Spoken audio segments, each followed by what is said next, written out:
So Joburg Water will implement a water reduction in high-demand areas across the city. Some residents will experience water throttling from 9 p.m. To 4 a.m. as part of efforts to replenish reservoirs. Our reporter Veronica Makhoali has more.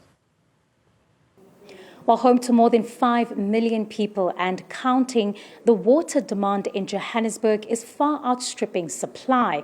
Last month, Johannesburg Water confirmed that half of its reservoirs have leaks.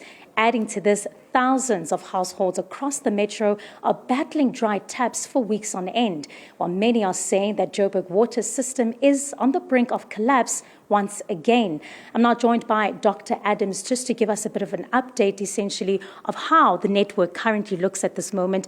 Dr. Adams, thank you so much for your time. We often find ourselves in this situation every year as Joburg residents where demand is spiking but supply dips drastically. What has caused the crisis this time round? I think it's the same thing. And as long as we do not fix or spend more money on our infrastructure, we are going to be seeing this time and time and again. And we've warned about that previously. We said this is not a problem that's going to go away anytime soon. So I think until we spend money to fix our infrastructure, and now you've said it as well, of our reservoirs, half of them are leaking, right? And some of them so badly that they have to repair. But we have no information of how long they're going to take to repair, when are they starting the repairs. Up until then, our reservoirs are running dry. And let's talk a little bit more about that infrastructure crisis. As just a normal resident who just wants to get some water coming out of their taps, when you hear about something as a reservoir leak, how serious is that and what are the consequences of that for ordinary people in their day-to-day lives? So I think it depends how serious it is. It depends on the level of the leak, right? Because it could be a small little leak, but it will also be big enough to actually have a reservoir not filling up. So for example, if you take in the commando system, Hursthill 1 and Hursthill 2, Hursthill 2 cannot fill up to a particular level. So you can't actually get enough water to people. So your reservoirs are running dry much more quicker. What we're finding then is that there's either, we're calling it water shedding, where you are cut off at night, or where it runs dry so drastically that there's no water for days. So I think that that's and then people have to figure out that the frustration is the lack of communication, and for the city to let people know. If you know that in this particular area, don't just send me a WhatsApp saying this reservoir is 20% full or empty. What does it mean to an ordinary person? How do I know? Do I carry on using my water?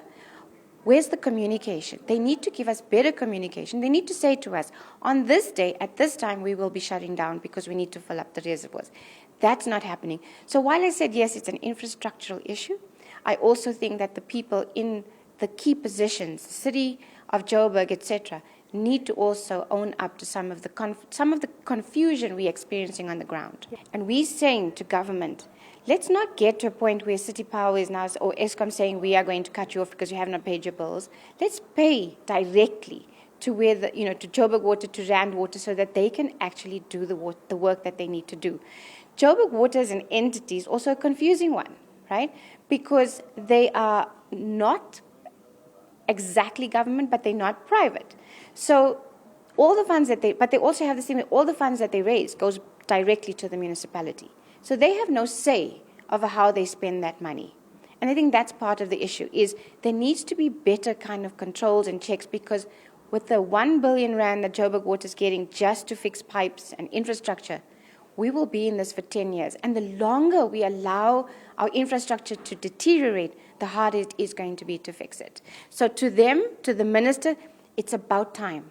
Because we cannot, the last 3 speeches or the last 2 speeches from the minister, she said, when your taps are dry and there's these issues of pipes, etc., it's not us, it's your municipality. The municipalities across the country cannot do it on their own. It's time for the department to step in, and this kind of war room is, let's see what they say, because we need action, and we need real action in terms of what all these bodies are going to be doing, and the responsibility cannot, the minister cannot wash her hands off this responsibility. Well, thank you very much for your time, Dr. Adams. Of course, this comes as government officials have commented on the issue in Johannesburg, saying that this is due to the high demand, population growth, as well as we see that summer season looming over the metro. But it's clear that unless we address the issue of infrastructure, as you heard from Dr. Adams, this will be an issue that will continue for 10 years going until it is addressed sufficiently.